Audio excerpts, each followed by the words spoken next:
Fellas, welcome to another post-game show with Tay, Barry, and Grant. State of the Bulldogs is here. Boys, we won a game. It's a winning post-game show. We did win. So not all is wrong in the world, but brother, not the way you want to see it. We'll just start with general thoughts. Grant, lead us off, please. First off, it was fun getting to see the new field under the lights and everything. It looks sweet. The bridge on the field house side, on the opposite side, seeing everything, people standing up. So that was awesome getting that crowd. But yeah, just like an offensive struggle, I guess is the best way to put it. They had some good plays. They made some plays downfield. I wish they could have done that a little bit more. We'll get into it in a little bit. Like some of that was successful, but still, like play calling some situations was very safe. Right now, I want to make too many mistakes. Let the defense do what they did. And we were just looking up the last time Samford won a game holding a team to 7 points or less. It was Citadel the last 2 of the last 3 years. So there is something like that. But yeah, still there is some positives, but still some questions, especially on the offensive side. Yeah, the new stadium is sweet. Tay, I like to say that it was a win. A win is a win in my book. It wasn't a beautiful win, but I felt like the way Samford played, I take the win. Samford didn't play to the best of their ability.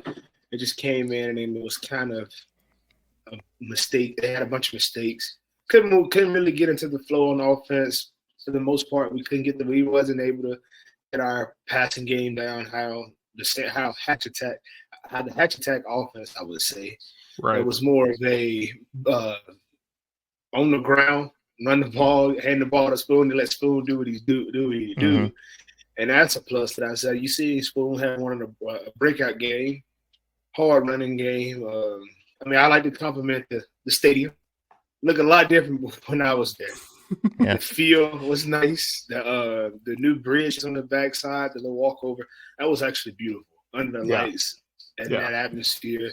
It's a great atmosphere. I mean, of course, the band, ASU band, is also beginning to watch them. Yeah, it was awesome. Pretty nice watching it. That was it's pretty unique. You don't see that much at Samford or in Nasoka at all. You don't. Band, so being able to see the band, ASU brought their whole band. It was like, I think later that night I saw them like 6 buses for a band, which is wild. Insane. That is awesome. See, that's what college football is all about, right there. Yeah, I don't think the Samford band was. I don't think the Samford band was playing Not Like Us from Kendrick either, right? Like they had to go and they go. I was like, okay, this is sweet. Did you see that? On that whole little segment, so Samford band started playing. Yeah.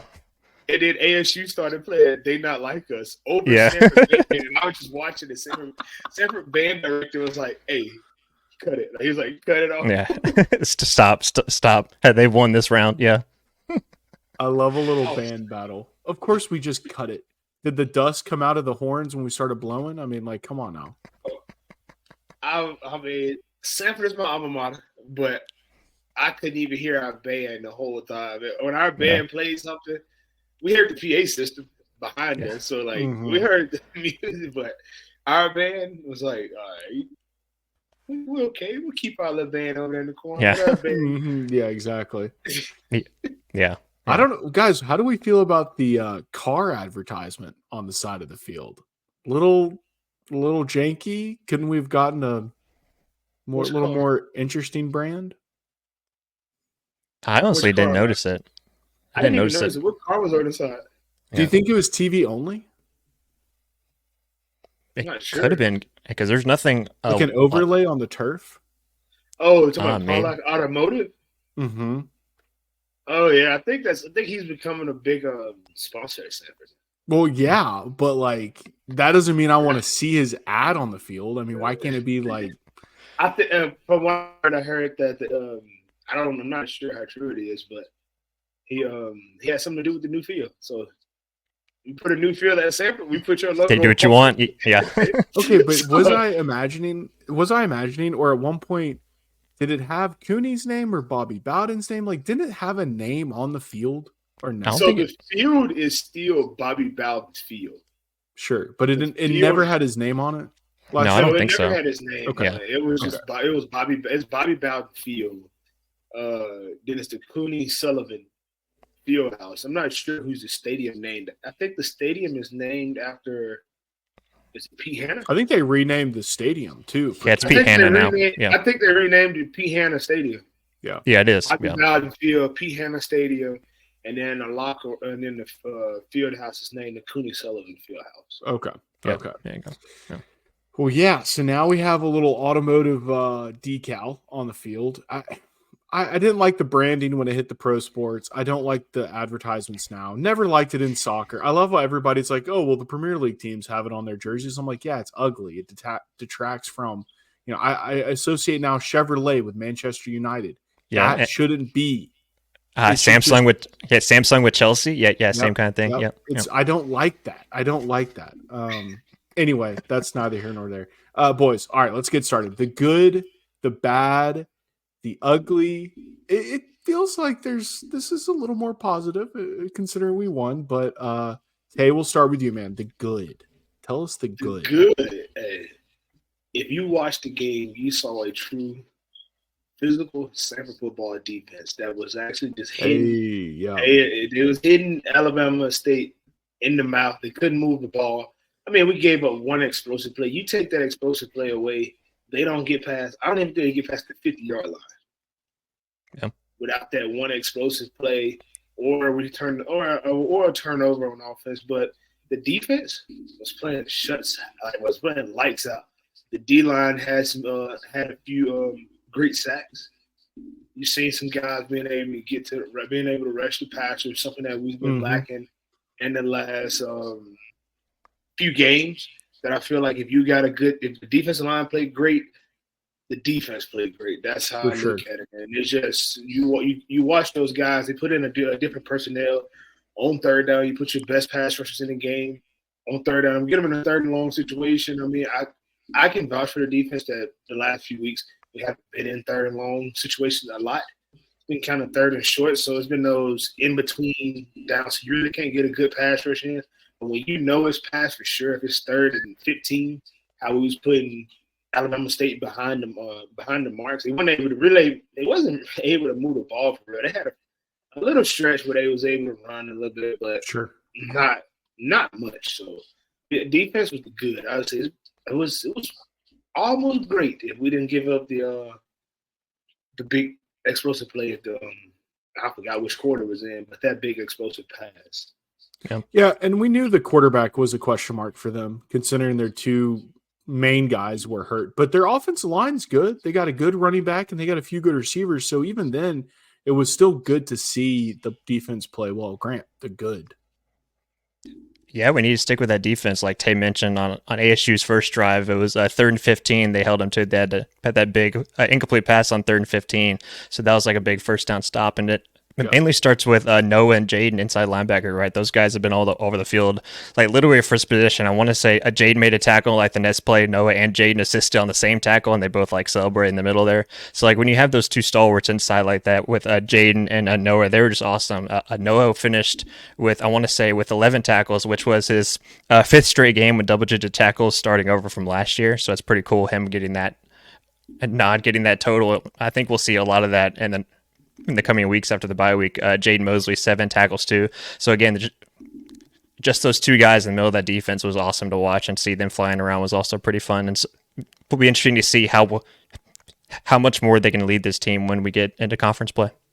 Yeah, there was one play in particular. I think it was the first quarter, maybe beginning of the second, where Alabama State had us on a screenplay. I mean, had us. But Noah Martin comes out of nowhere, blows up the play. It was like a slip screen. And that play? Yes. Me and Kami Kendall and Peyton were standing right there.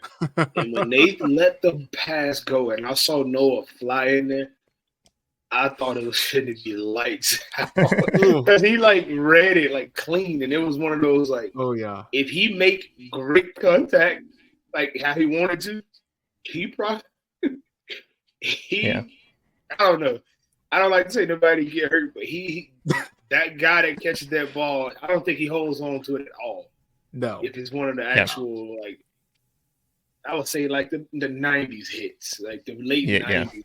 And though if it's one of those hits, I think Looks this like was maybe kind of they're trying to glanced make off. Noah's trying to make the tackle. He don't want to get called for targeting because if he would have hit him like he wanted to hit him, he would have got called for targeting. That would have been a massive hit. That was a huge play.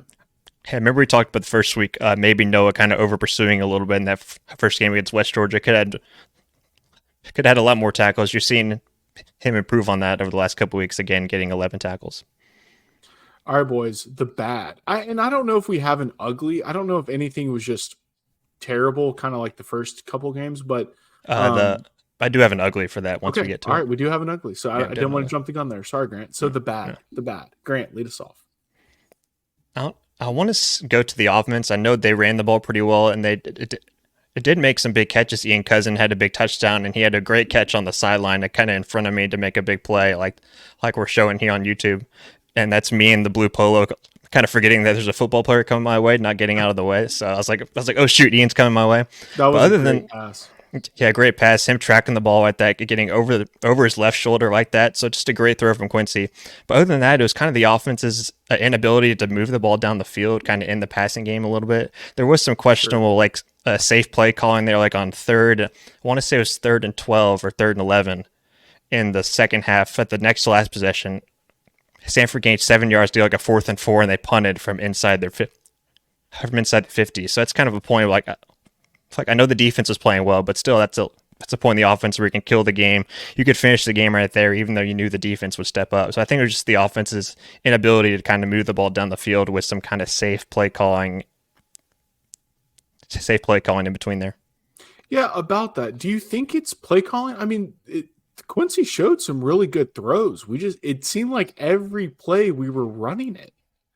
Do we just not have faith in the passing game? Because Tay, you mentioned earlier, it wasn't really used to seeing. Are we playing to the overall team strength? Are we trying to mask weaknesses? Like what do you think is driving this? I would say with that it's a different look at the Samford offense that we have now. You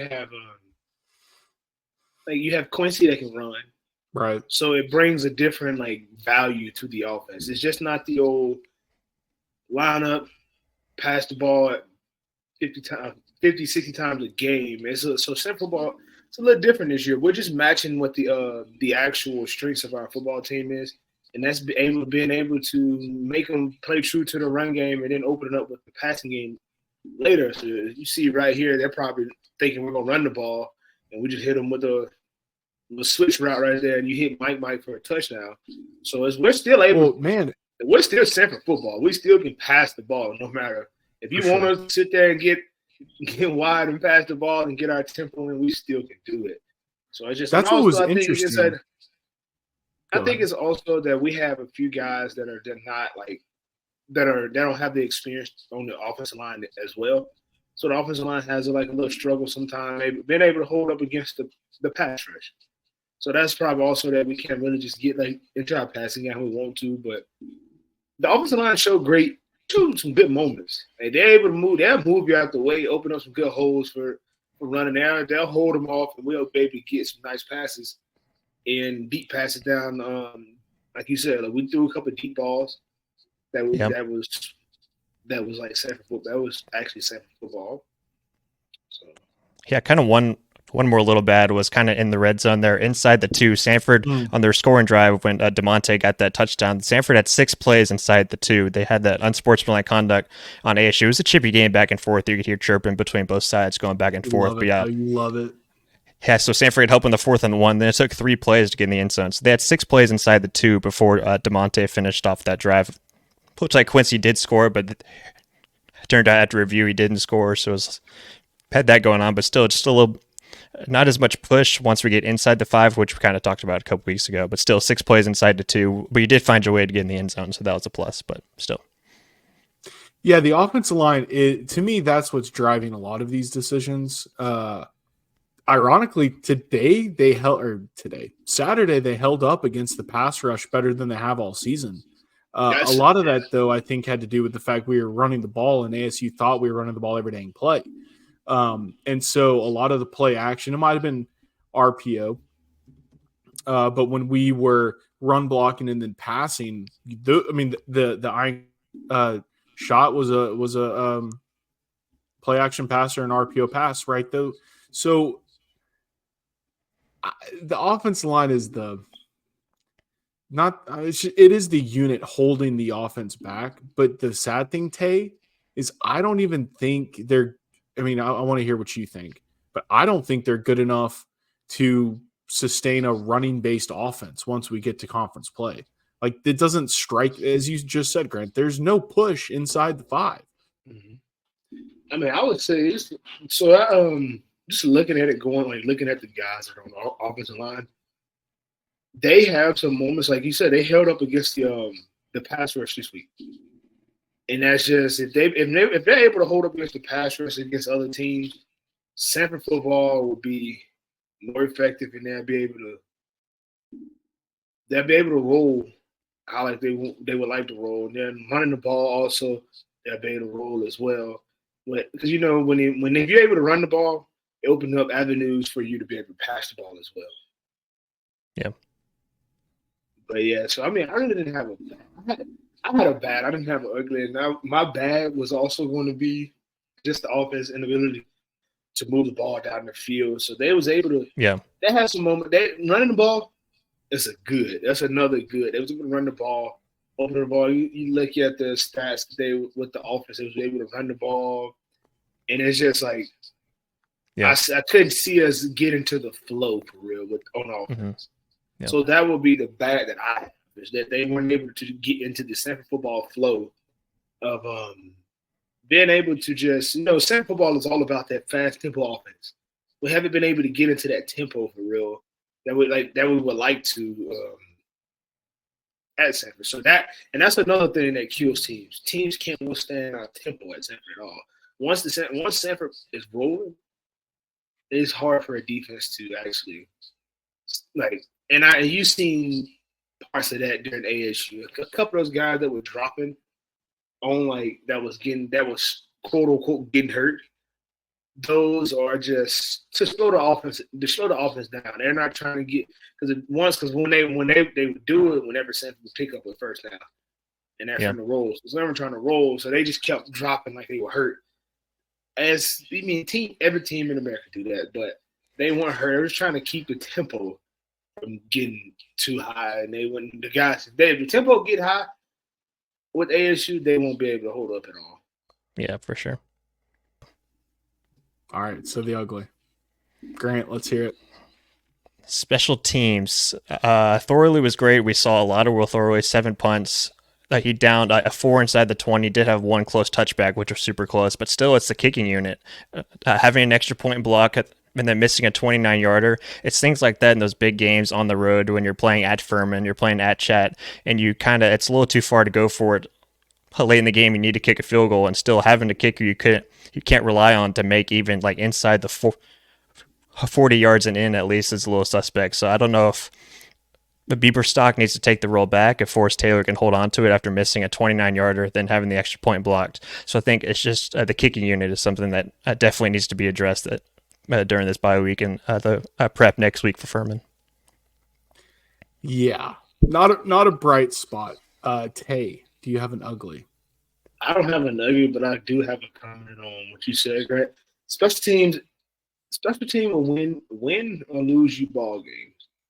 Getting a field goal block, you see that field goal getting blocked, we're down 7-6. What if we don't score again? Mm-hmm. Now we're down.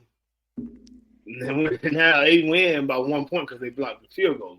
Yeah. Or if we do go and score, we scored again, we didn't get a 2-point conversion. Now, if they score a touchdown, it's ball game. So those are crucial points in the ball. If you 9 times out of 10, if you block a punt, we didn't have good thing.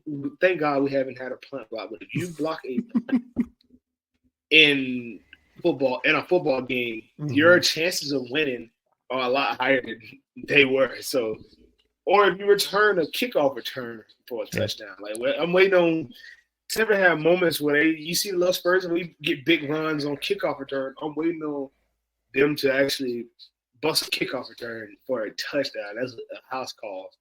And I mean, the kickoff team was phenomenal. We had some guys getting down there hustling and stopping inside the 25. So it's pretty good on the kickoff team.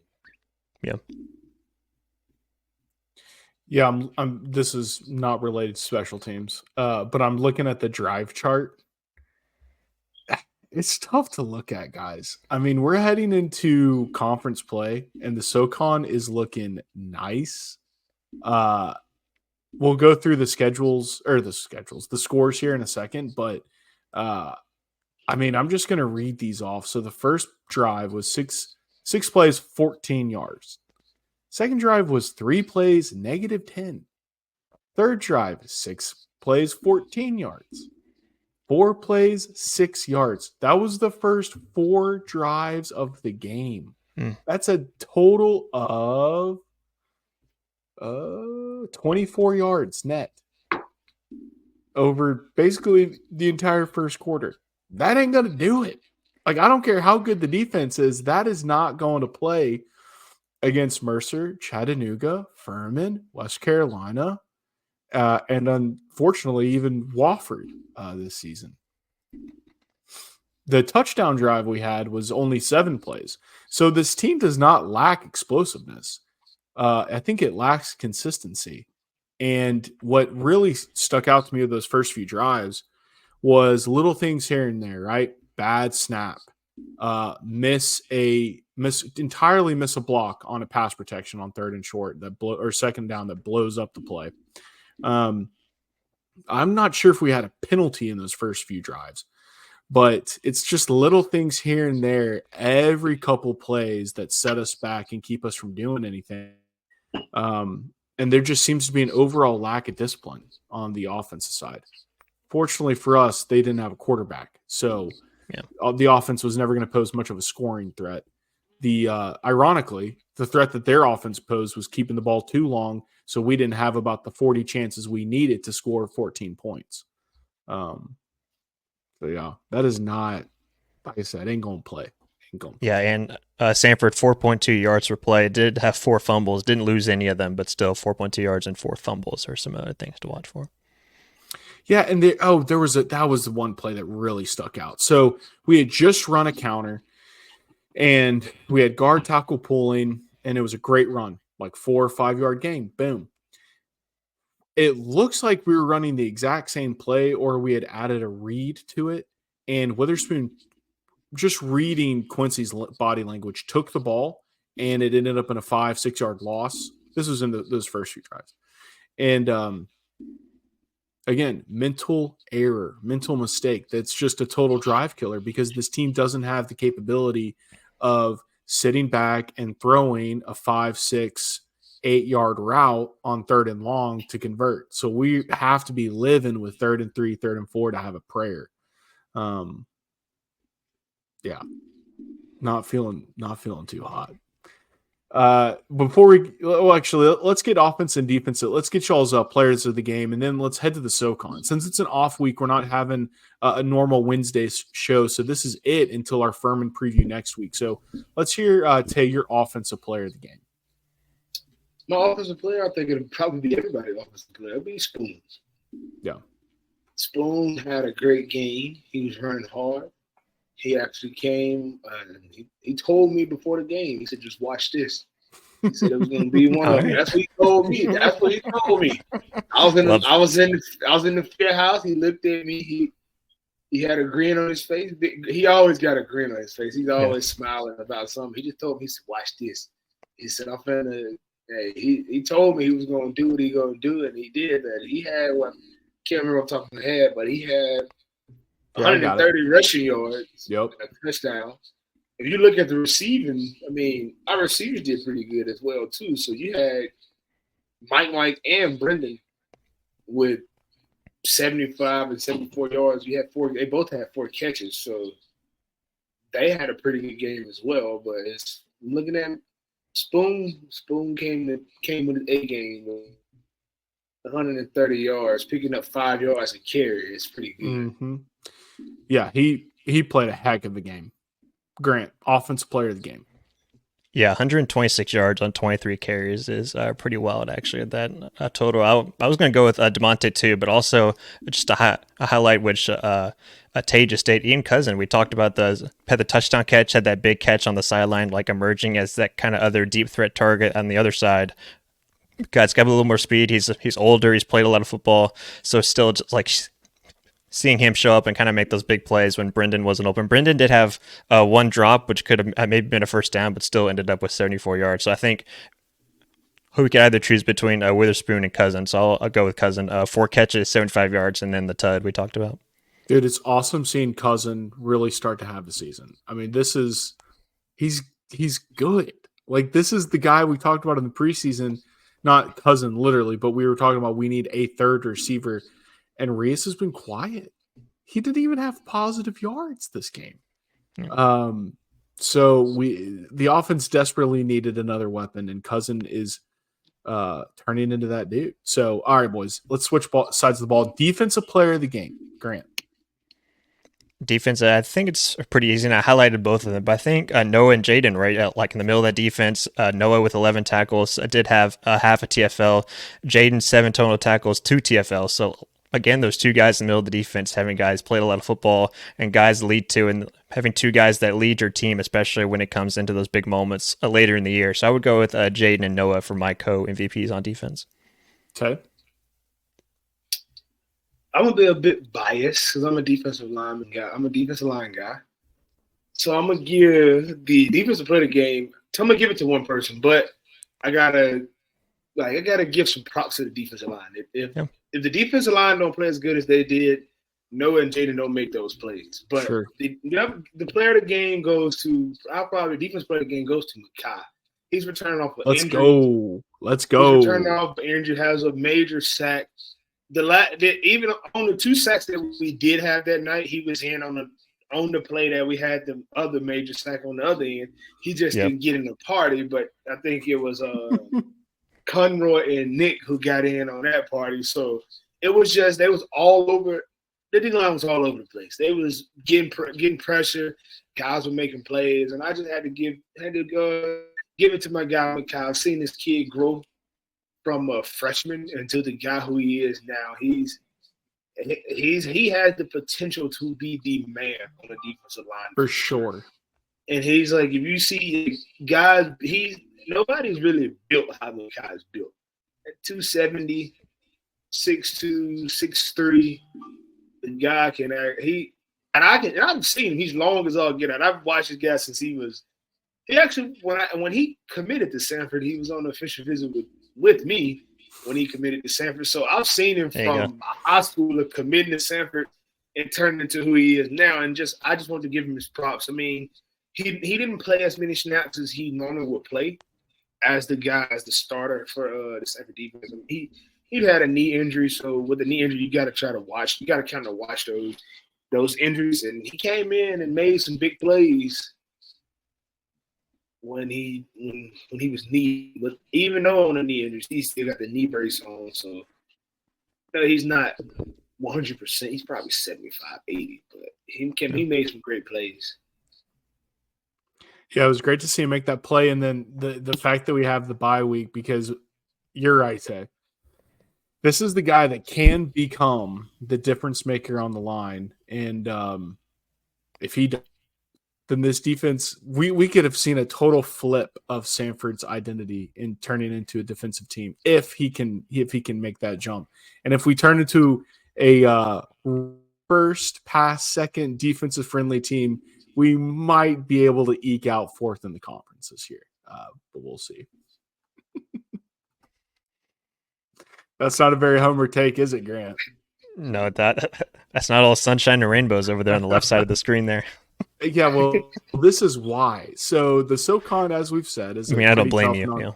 Yeah, it's a pretty tough non-conference slate. So let me run down this week's scores for you boys.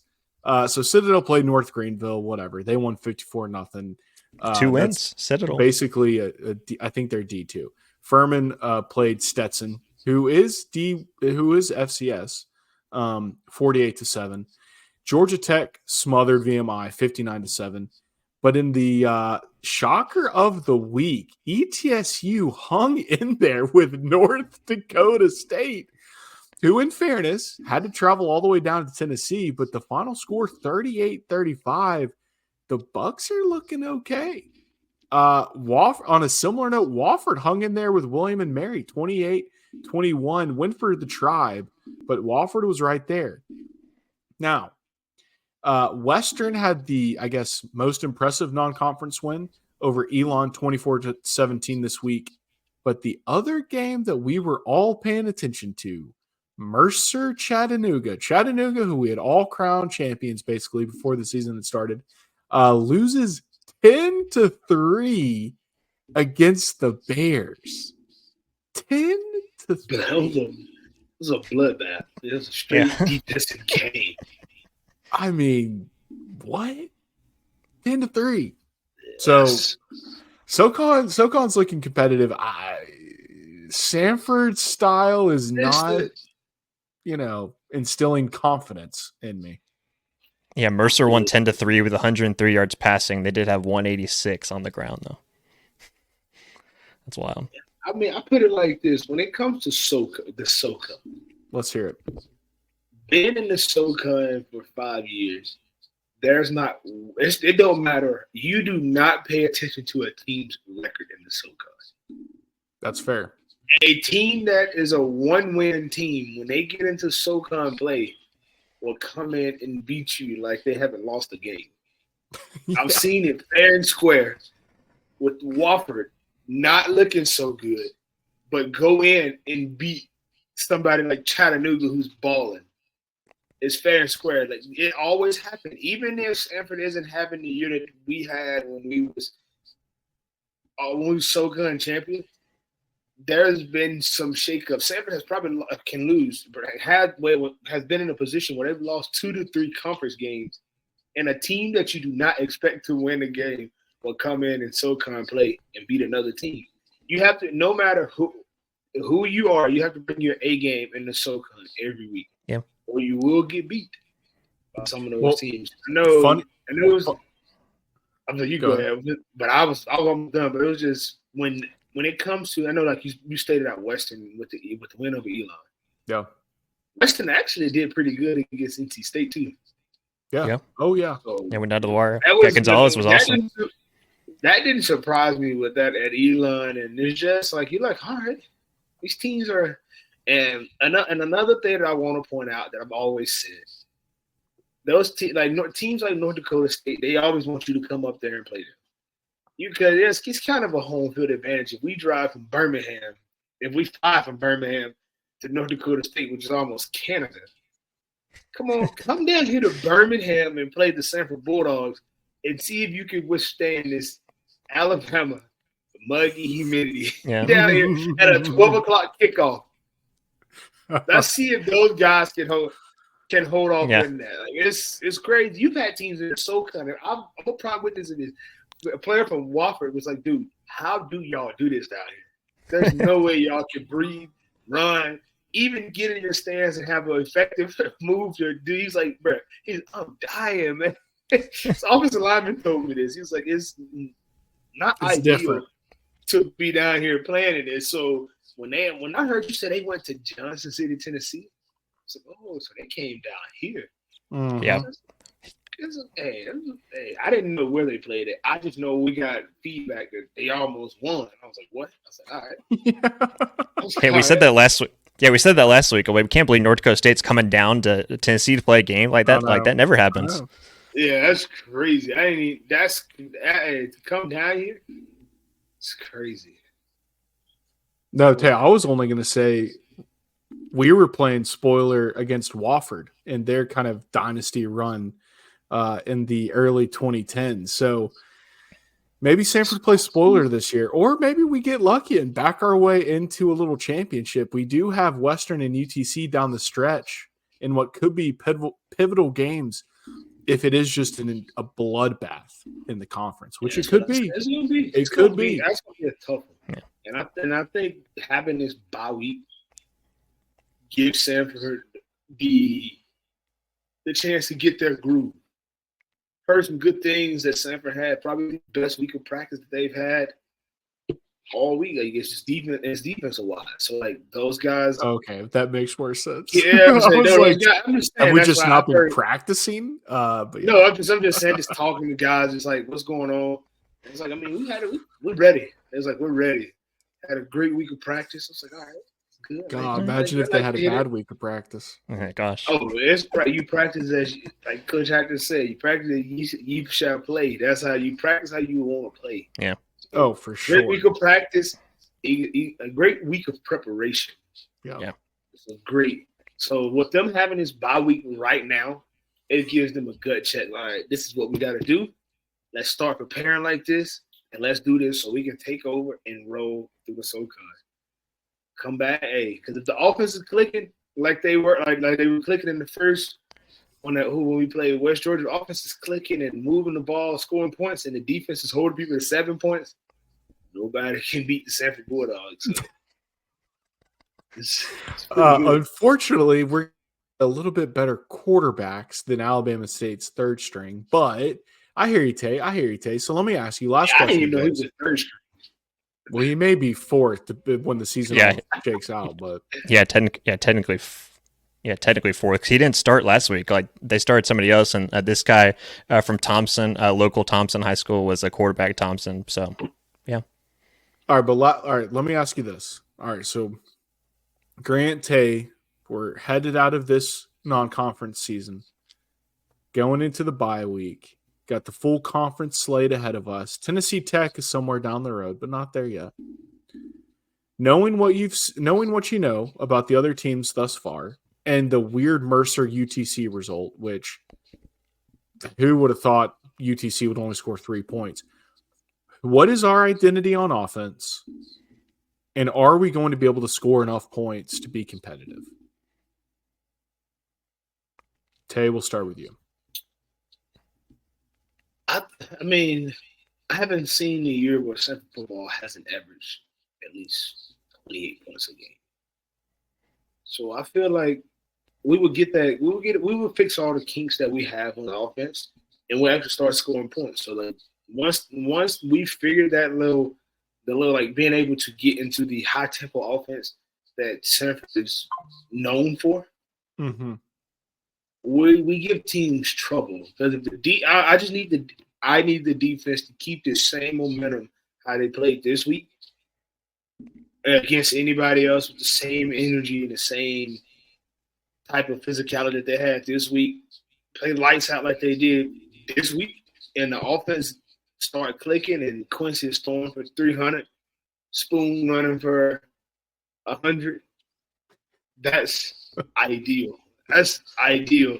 And we put up 40 points a game. Hey, that's what I need. I need the Samford Bulldogs to get back to that. You're firing me up right now. Yeah, no, my freshman year to stay. If y'all remember with Duck, that year, that team was scoring 60 in some games. Yeah, that's crazy. Yeah. So that's what Samford Bulldogs are known for. It's the high tempo. What if I added this other data point? Eastern Kentucky beat West Georgia 26-7 this past week. Tough game on the road. Sometimes those are just hard to win. You go into a tough environment, you got to find your way. Sometimes some nights you just don't have it, Sam. Like we got to work for. I know West Georgia get better each and every week, so I think they'll improve on this. It's just a minor setback. They're ready to come back full strong next week. Yeah. I'm Yeah. not feeling too hot. I put it like this. I think we going into that game. I can being a former college athlete. I think some guys was like, oh, they just that first year is in Division I FCS, and like, oh, the D2 school. We're gonna go in and do just enough to win.